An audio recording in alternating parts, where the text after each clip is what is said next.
Hey everyone, it's Finn here from SDGC Live on PAX West. I'm here with Spider and Bugs from Disordered Media. How are you both doing today? We're doing great. We've had a lot of people play our game, and it's just really fun to watch. And your game is, I have to keep reminding myself, it's not one way, it's more than one way.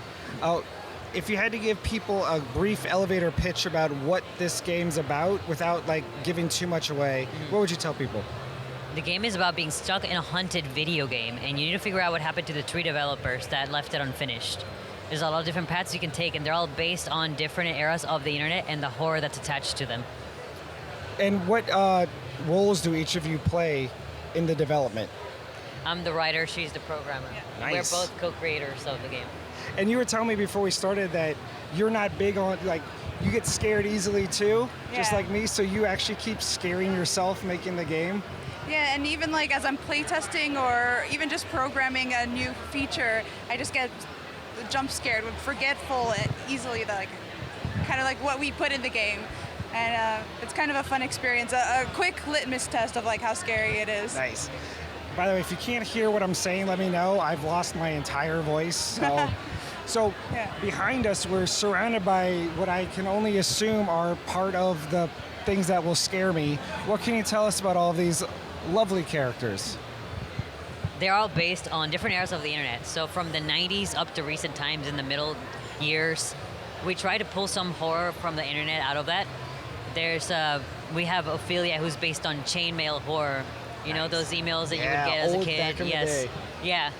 And we have from the 2010s, the 2000s, the 2020s, we have a little bit of everything. They're all entirely different stylistically, and you can tell that from the paths in the game, that we try to keep every single gameplay entirely unique.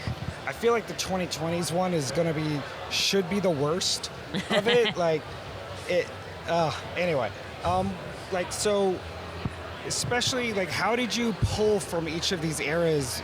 Did you just make a cutoff by the decade, or did you have like distinct like visions of what part each represented? For the most part, I had specific ideas of what I wanted because we both grew up with the internet. We started using it very young. We met online, and we're married now, so it's been a very important part of our lives. Everyone that works for us, we met online, and we were friends before starting this project. So we know a lot about the internet. Yeah. And I'm a big horror fan. One of the first online communities I ever joined was a horror forum when I was a kid. The first story I ever wrote was chainmail. So it's a very personal journey to watch the internet grow all up alongside us. It was very easy to pull from it, but while researching for the game, I found myself looking at websites rather than other games. So I just looked through archived websites. I looked through old Flash games I remember, old websites I remember liking as a kid, like Neopets. We got really into Neopets while they're researching for this game. So we pulled a little bit from everything, even things I never would have heard about before.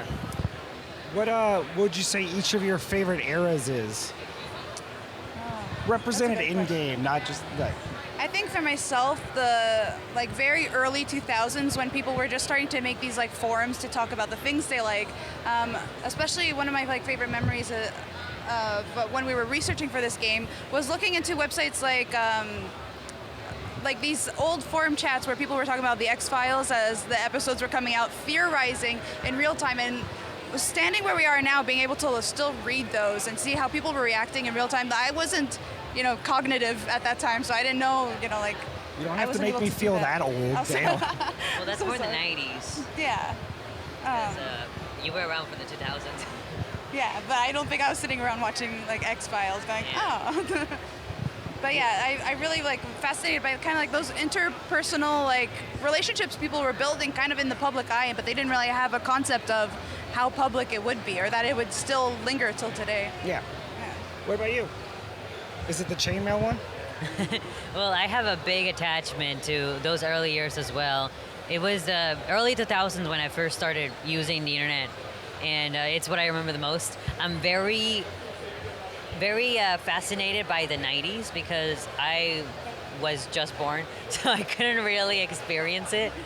But it is fascinating seeing especially how broken everything is now. It's still there, but it feels like you're looking at a corpse of a website right? And it's the dead internet theory, yes, basically. and it's fascinating. That's also been very inspirational to see how even when they stay, there's a website that's still up. All the pictures are dead, and there's no more updates on the website. And who knows what happened to the person who made it?